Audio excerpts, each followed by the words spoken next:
Hello and welcome again to HCCH CODIFI edition 2023. And right now we're in conversation with Professor Heng Wang. Welcome to thank you for joining us, Professor. Professor Heng Wang is the Professor of Law at Yong House School of Law at the Singapore Management University in Singapore. And before joining SMU, he was a professor at UNSW Sydney, where he is now an adjunct professor. Now, Heng is a recipient of many grants and awards, including being named Australia's Research Field Leader in International Law by the Australian newspaper's Research 2020 magazine. Heng has advised and spoken at so many events organized by different international organizations and institutions, including the Bank for International Settlements, the International Chamber of Commerce, the International Monetary Fund, UNCITRAL, the World Bank, and the World Trade Organization. He's also a consultant and has spoken as well to many partners in the private sector. Now, his current research focuses on digitization, sustainable development, and the future of international economic relationships. We had Professor Wang last year, actually, at the inaugural conference, CODIFI 2022. And let me quote him, he said that international cooperation is crucial because CBDCs may have differing effects when countries take different approaches. Now, he also said that international organizations will be important in providing a venue for negotiations, discussions, and the exchanges of their best practices. So welcome, Heng. Thank you for joining us. Thank you so much. Really a pleasure to be here. Oh, it's so lovely to have you. Now, let's just dive right in. We have a list of questions that we want to ask you and seek your insight too. Let's just maybe go right ahead and start. Now, last year, when you were with us on the HCCH CODIFI inaugural conference, you raised a question of possible work being needed in respect to connecting factors, in particular, for the determination of applicable law. Now, could you perhaps walk us through situations where the applicable law would not be clear? Yeah. Thank you so much. I think this is a really important issue for international law and particularly private international law. So we are thinking of a cross-border payments. You have a central bank digital currency, you have a crypto, you have other traditional fiat currency, and then you have a lot of scenarios where applicable law is not really so clear. I give one example. So for thinking about the cross-border use of payments, if you're using crypto or CBDC, central bank digital currency, then you naturally have the question, which law will apply for that? Are you thinking of the law of the issuing country or other countries where the CBDC is used or crypto is used? And also you have an issue like, data privacy and security, so which law governs, data privacy, data sharing, because different countries have different rules in that regard that affect transactions. Other example includes the legal status, for example, of the crypto or CBDC in other countries. And also you can think another example like smart contracts, because that's maybe down the track used by the users. So there are many scenarios. It's hard to give exhaustive list, but I think a private international framework will be crucial, particularly like HCCH, in developing those kind of legal certainty and predictability for international transactions and beyond. No, thank you so much. And really building on what you just said, and also during the conference last year, you introduced to us the notion of CBDCs and the differences as well as the commonalities between CBDCs and cryptocurrencies such as Bitcoin and so on. Now, in light of the current exploratory work that we have under the CBDCs project, in your opinion, how would some states' adoption of cryptocurrencies as legal tender interact with the adoption of a local CBDC in that same state, or with CBDCs from other states, for example? Now, what do you think? I think that's actually a very important landscape we like to see over the years, because actually we see two different kind of currency. CBDC is public money, but while you have crypto, which may be recognized currently by a small number of countries, like that's El Salvador for a legal tender, and then you have the relationship between crypto vis-a-vis the CBDC, and here you have a broader issue. For example, what are the relationship between that? They may have a coexistence, or people may argue they may have a competition, or a kind of choice between that by the users. And here you have the issue, for example, about interoperability. How do you interoperable between, on one hand, crypto, with another hand, with the CBDC, and also how to deal with a different approach, of those kind of currencies. And that will be raise a lot of international legal issues because they have one is a centralized, CBDC, you think of that, and crypto to a large extent is decentralized. Of course, they may have centralization part of that if you see who mines those currencies. So that requires a lot of legal arrangements. For example, relationship between crypto and local and foreign CBDCs, and also how to deal with crypto price fluctuation, and as well as others, because different countries may have a different approach to crypto. Some of them accept that, even using that as a fiat currency. Others may even prohibit that. How do you, cross a bridge in that regard? Mm-hmm. No, absolutely, and I think in your your response right now, you also came up with the different notions of fiat currency and legal tender, and perhaps in your opinion, it would help us to hear from you. What are the private international law implications arising from the interaction between non-digital fiat currency with CBDCs as well as with cryptocurrencies which have been designated as legal tender? What do you think? Yeah, I think that will raise pretty new issues we haven't seen in private international law or even for currency history. And obviously, you have the issue about how do you decide the status of a token, for example. If you use a crypto, then how do you deal with that? Because it can be owned by people across jurisdictions. How do you deal with that?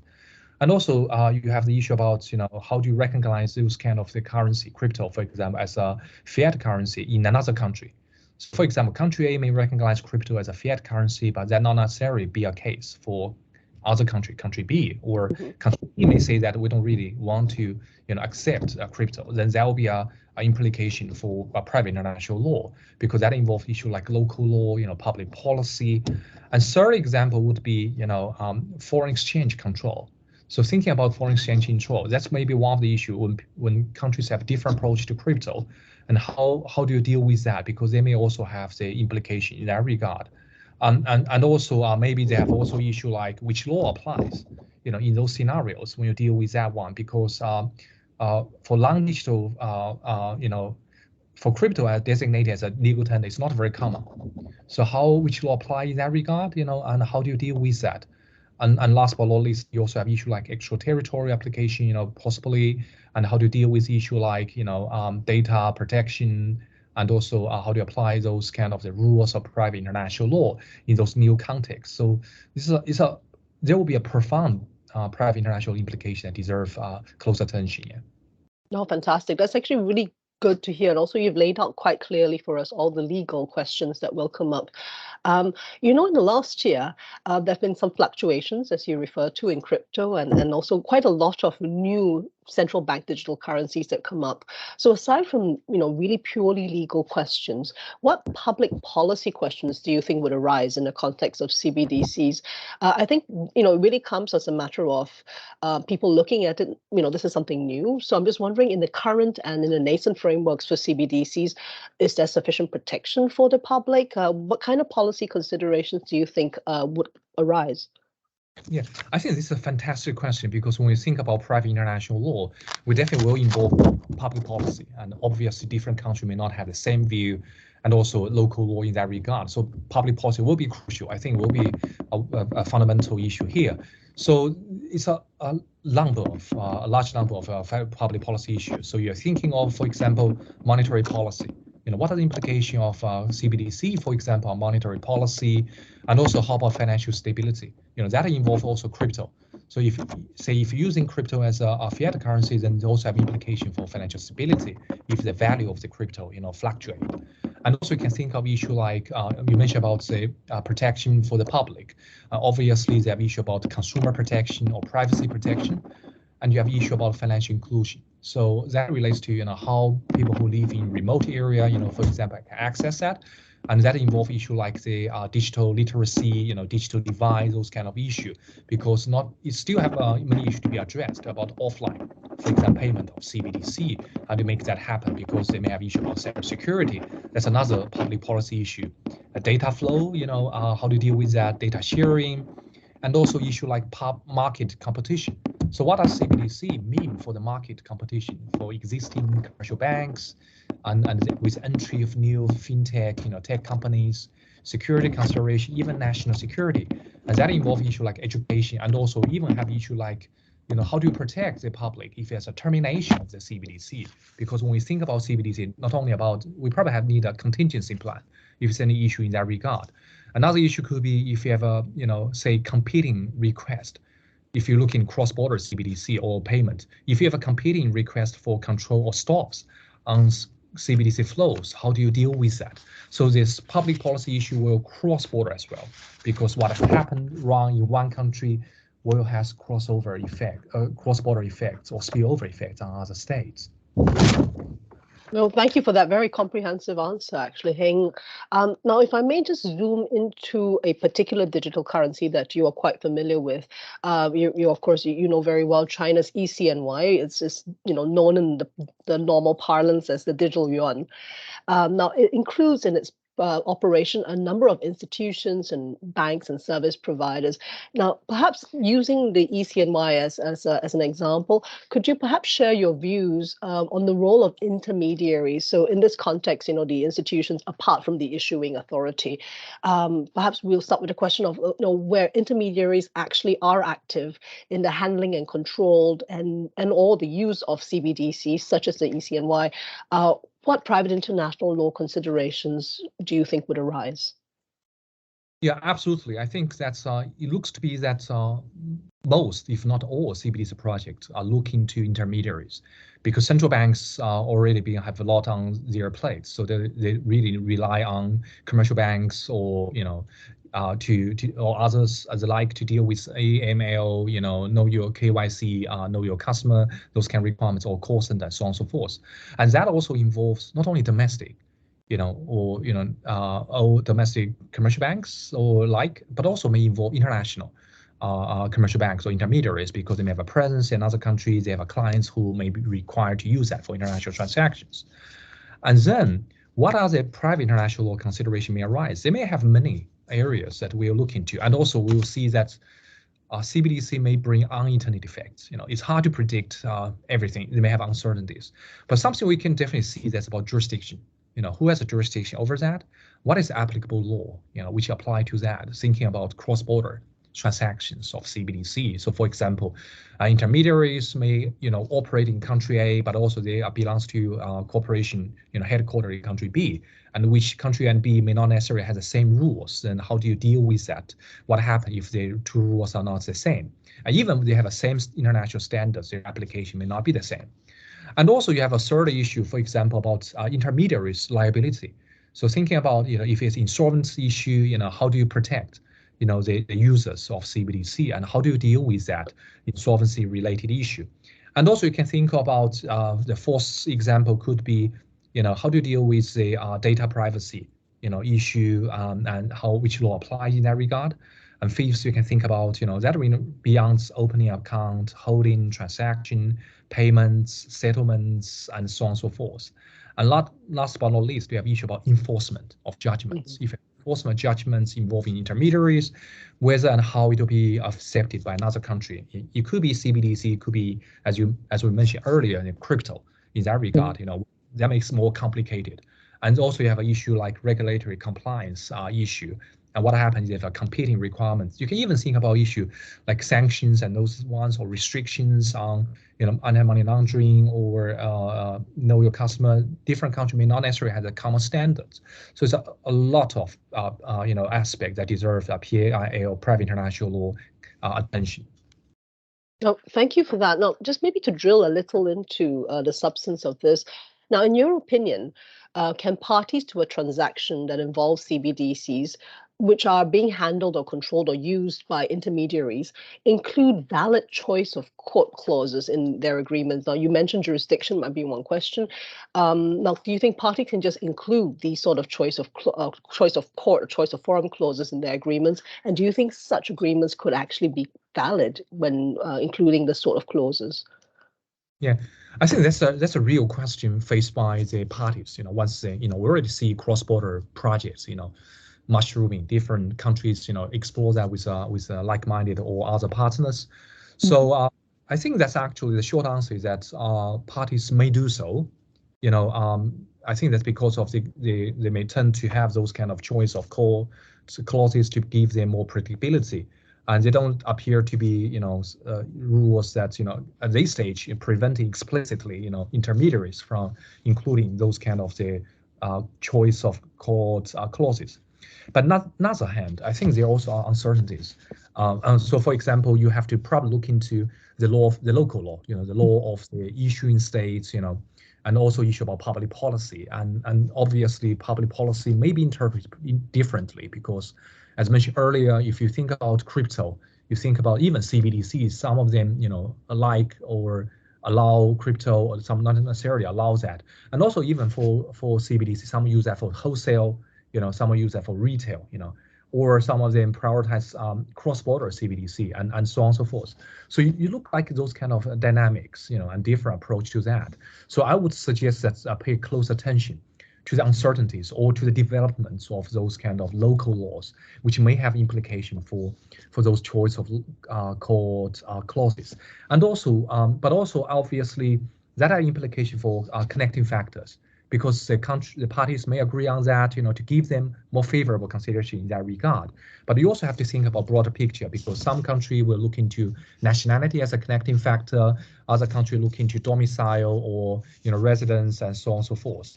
For monetary law, in many cases, people will look into the country of issuing, the country of issuance of as the applicable law. But this situation, we'll see how they work in a digital landscape.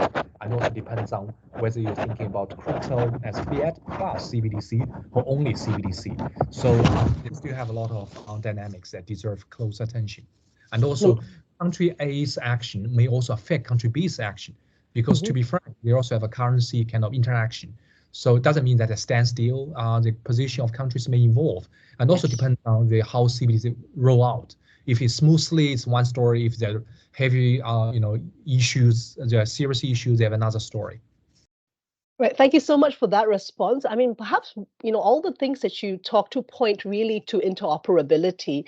And interoperability is one of the interesting issues that arise. In fact, one of the challenges that in regard to CBDCs that you already mentioned in our conference last year is that different jurisdictions have different legal approaches and different technical operations for their CBDCs. So I'm wondering if you could give us some insight and speak to the challenges that will arise from, in this case, a lack of interoperability. Yeah, I think that's actually interoperability is crucial for cross-border payments. So here you could have a think about, you have a question, where does the interoperability issue arise?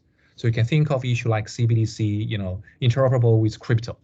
So, or other digital assets, as we see that, they may happen in the case, particularly when crypto has been used in other contexts or even as a fiat currency in a small number of countries. And secondly, CBDC A with CBDC B. So two different kinds or more, CBDC that could be happening in cross-border CBDC scenarios. Third, you could have a context between CBDC or crypto with the existing financial system, which has been traditional fiat currency or commercial money and so on and so forth. And then the second issue is that, the difficulties of the interoperability, because that involves different rules or regulatory approach, or even regulatory orientation in that regard. So that involves the issue about whether you have the same approach to crypto, whether you have the same approach or value towards data, because actually CBDC or digital currency, behind it you have digital identity. You have those data issue, and data is crucial, or people may call new oil in the digital age. So there's a lot of issue here. You can think about national security, sanction, or regulatory compliance, privacy protection, and so on and so forth.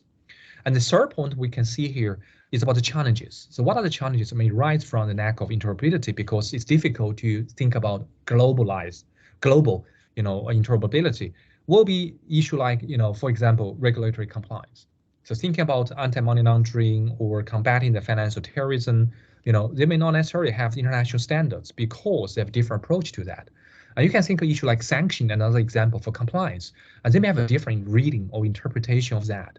And also you have another situation where privacy protection, countries think about EU, vis-a-vis US, vis-a-vis other jurisdictions, their standards are not the same. And also you can think another situation like the data localization or not. How do you store the data? How do you manage the data? How do you, remove the data, if that's been no longer needed? And how do you share the data among the regulators? And also you have issue about, how the technology itself can be interoperable, because you have different technologies and also different regulator approach to that, whether they can be recognized by other countries. So they have a profound implication for private international law and broadly, because that involves how do you deal with the transactions, how do you reduce transaction cost, and also more broadly, they have an issue for how can we build a robust system even about sustainable development goals, because you are thinking about CBDC in area like remittance, where you have the immigrant workers want to transfer the money back to their home, and then you have a lot of cost, and you want to use CBD to reduce that. And how to deal with poverty, because you don't want the transaction being too, subject to too high or unreasonable high cost to that. That involves inclusion of that. So it's a lot of profound implication, go beyond cross-border payment to sustainable development, to inclusion, to poverty issues that we need to address. I can't think of a better note on which to end this interview. Thank you so much, Heng. You've been absolutely wonderful. Thank you for sharing your insight. It's wonderful to have you back with us at CODIFI. Thank you very much as well, all of you joining us online and around the globe. This video will be made available on the HCCH YouTube channel as well, and we look forward to having you with us for the rest of the other sessions that will happen this 5th of October as we go through the HCCH CBDC's colloquium. This is edition 2023. Thank you very much for joining us.